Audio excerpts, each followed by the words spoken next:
Hello, my name is Sarah Tyson, Associate Professor of Philosophy at the University of Colorado, Denver.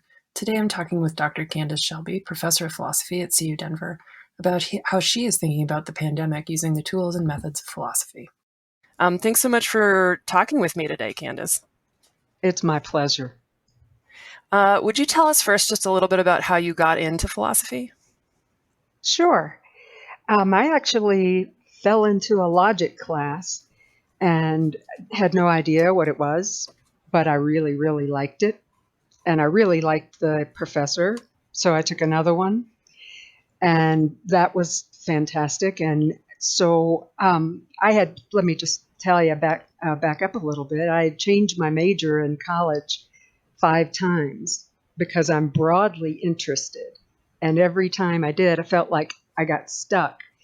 But then after those 2 logic classes, he suggested, why don't you take another kind of philosophy class? And I tried a couple and thought, oh, I could study everything. I could do history and literature and politics and ethics and science. And so I decided philosophy was the thing for me. Wow, so your gateway to philosophy was logic. I know that's not the usual way in, but I loved it too when I did took you? it. I was surprised, yeah. Yeah, because I loved literature, and so I thought, oh, logic's going to be something that's going to be hard for me, but I loved it too. No, that's interesting. Um, and so now your work focuses more on addiction, but that's not where you started. No, actually, I started in the history of philosophy. I I took an undergraduate degree that was kind of like the undergraduate degree that we have at CU Denver, in that it guaranteed a broad background in the history of philosophy, and then some choices for specialization. And when I got to grad school, I just kept doing the history of philosophy because it felt familiar, and I really liked the complexity of Leibniz in particular. And so I worked on Leibniz all the way through tenure, the first 7 years of my work at CU Denver. And then I was looking for something new. I'd always been promised in grad school, once you get tenure, you can do anything you want. And I got a sabbatical, and that meant that I had 1 semester to figure out what I wanted to do next. And so I started reading on neuroscience and biology and genetics. And then well, I know exactly the reason. My mother had died of drug addiction to prescription drugs. My father had died of a heart attack after 50 years of smoking cigarettes and being unable to stop it with all the technologies and approaches that doctors offered him. And my sister died of what they called cardiac arrest, but kind of in the um, rock star cardiac arrest thing, which Mm. is your heart does stop when you have an overdose of drugs or lack thereof.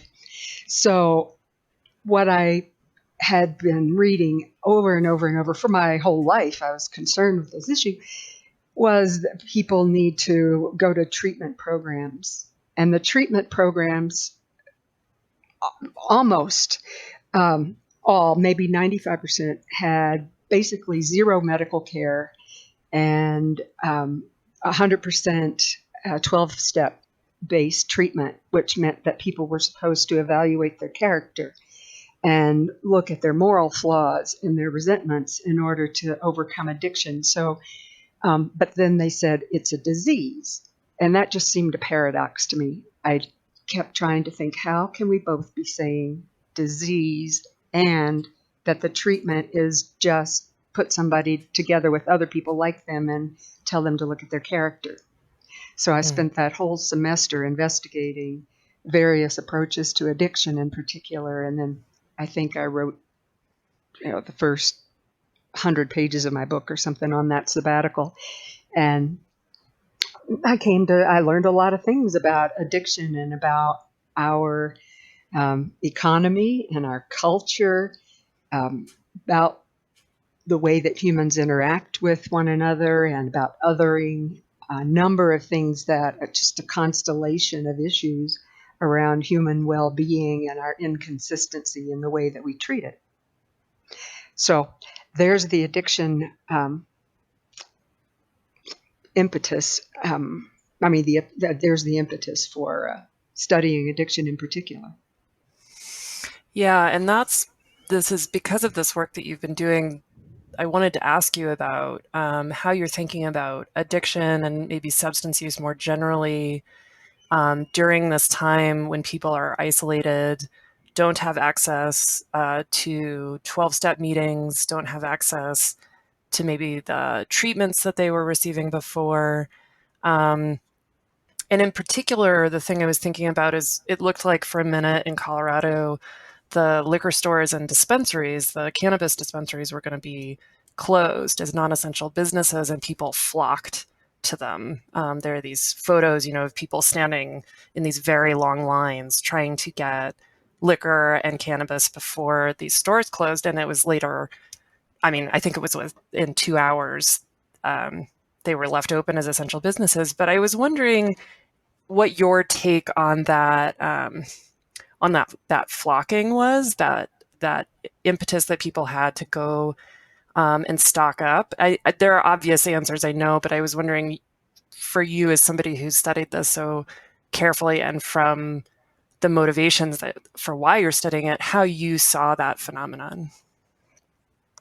Okay, well, let me back up just a little. I use the word addiction all the time when I was researching my book, and at the end of the day, when I was asked to give a Mile High TED talk about it, I ended up saying, I don't think addiction's a thing. And evidently some psychologists, psychiatrists agreed, because the DSM-5 finally switched to the term substance use disorders. And so we're talking specifically here about substances, but there are other kinds of disorders, and that's how I think of these situations. They are syndromes, and something has become disordered. Priorities get confused, and certain neural pathways also get confused, and certain habitual behaviors get inculcated. And I really like to think about those disorders because they're disorders, they're not people types, and disorders can be reordered. So, in respect to your question, I think everybody probably has a pretty good idea of why people flock to the stores to stock up on these particular substances while they still had the chance. That's to be contrasted. That's because, first of all, the vast majority of intractable substance use disorders have underlying issues of anxiety and depression. Mm-hmm. And if you look further, you see that the way that we've created our particular culture, we have skyrocketing cases of anxiety and depression in the general population. But what we didn't have was closing of pharmacies and restriction of Xanax and Valium and Librium and Prozac and all the things that people take to cope. Within a couple of hours, I don't think that the reason that those stores were designated as essential businesses was because they realized that anxiety and depression and coping with a situation that's unprecedented was just unusually cruel, and closing down this group but not the prescription meds group. I think the reason was that nobody wanted to see riots and chaos. But then, of course, we saw this sort of moralizing, this judging of the people who were in those lines. And I actually took a drive around the block. I'm only about 4 blocks from Colfax, and looked to see what they were talking about. And there was huge crowds at these businesses. But what nobody. I mean, so there is this. Well, these people are they're so close to each other. They're breathing on each other. They're being morally responsible. What's the matter with them? Um, and I think that we have to realize that in order to make a cool-headed moral judgment about what you ought to do, um, you have to be in a condition where you're not cognitively overloaded. But if you're cognitively overloaded because of panic, because of anxiety that your life is going to go out of control, then you can't make those decisions. Morality doesn't come into that.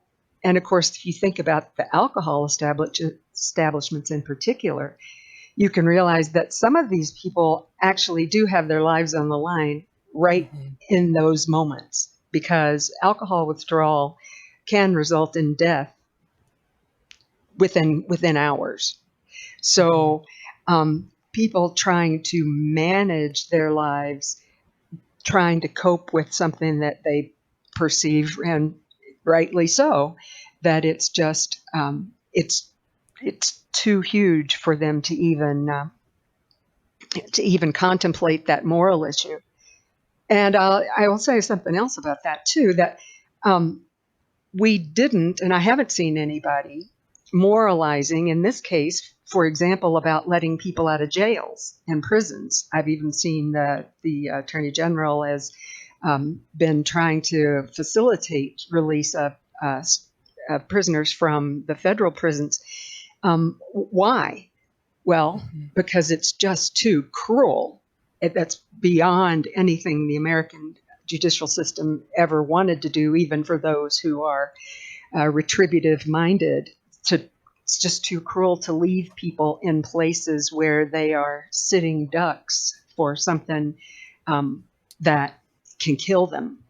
So it's not a question of justice. Oh, this one gets out, but that one doesn't. This is everything that we're doing right now is based on triage thinking. And of course, people are going to they're going to panic and run into any place that where they think they can get some coping tools. Surely you know what would happen if they had told us for even 2 hours that all the phone services, not the internet, but Verizon and T-Mobile, all of those required special licenses, and you would have to get them today, because tomorrow we're going to turn off all the phone services during this lockdown. You would see lines of people climbing over each other in ways that the alcohol and the dispensaries that didn't even begin to foreshadow. And I think that we need to understand what happens in the situation when people are using substances as a coping tool. And so I think maybe if we think about it more like that, more like that than anything else. But there's another example I wanted to raise just briefly, and that was there was no moralizing in the case of the Costco 60 plus early shopping hours, which I also visited I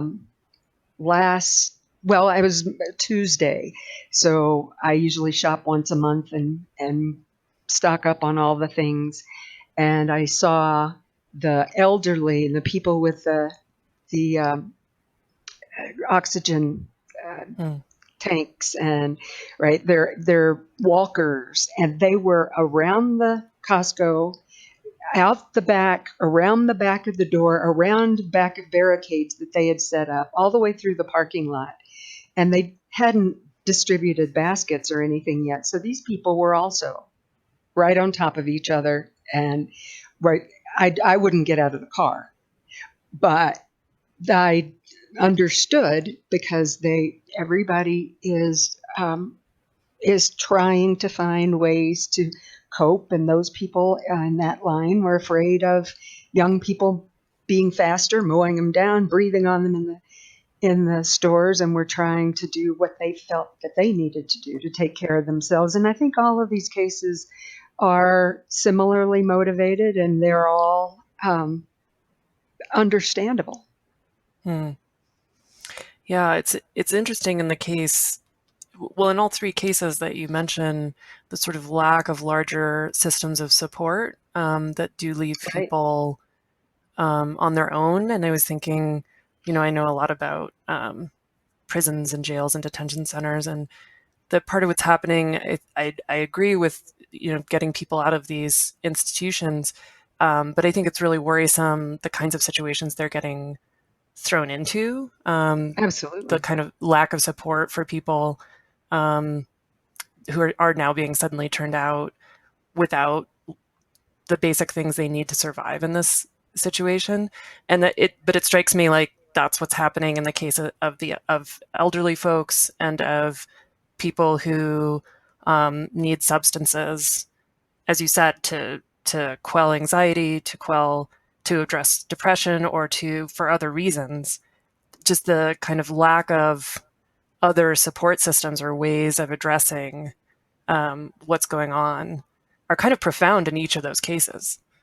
I think you're absolutely right. And I think this is one of the things that philosophers are going to be thinking about for a long time. And Hmm. I really, really hope that it raises a public discussion, because the inequity issues here and our lack of willingness so far as a society to provide stability, sense of self control, basic services for everybody has been highlighted in the brightest shades by this epidemic. And it sounds like for you as a philosopher, you can, um, in, for instance, the kind of moralizing of the rushing to the dispensary, you were able to change that, reframe that situation to see the dynamics at play there, but then also begin to look at other cases and look for parallels and analogies, and how does that maybe broaden the scope of your analysis or make you think in terms of something like moral imagination, right? It seems like what you did there was you connected it to these other phenomenon and looked for the interrelations, and that let you think differently about what Right, was happening. exactly. This is one of the things that I've been telling my class as we've been transitioning to online, well, to remote teaching and Zoom classes, that we are all in a fearsome, tragic, alarming situation. But what we have as a bonus as philosophers is we have a tool set for being able to generalize, universalize, compare cases, do thought experiments, and understand things in a different framework, as you said, and which allows us to see apparently unlike cases in a similar light. And I think that it makes it easier for me to think about what's happening in all different kinds of families and different kinds of situations and environments. And it helps me to be to it helps me to be less inclined to do the sort of I'm different cognitive bias that Mm. we naturally have.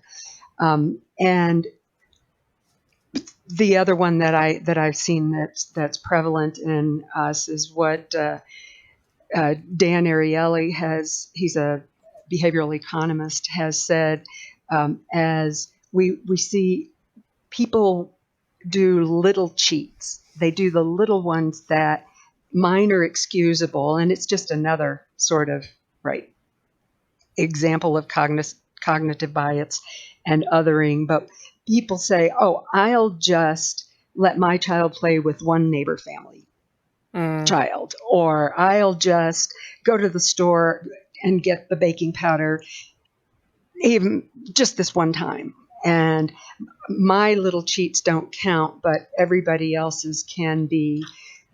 If I don't identify with those people, those can be judged harshly.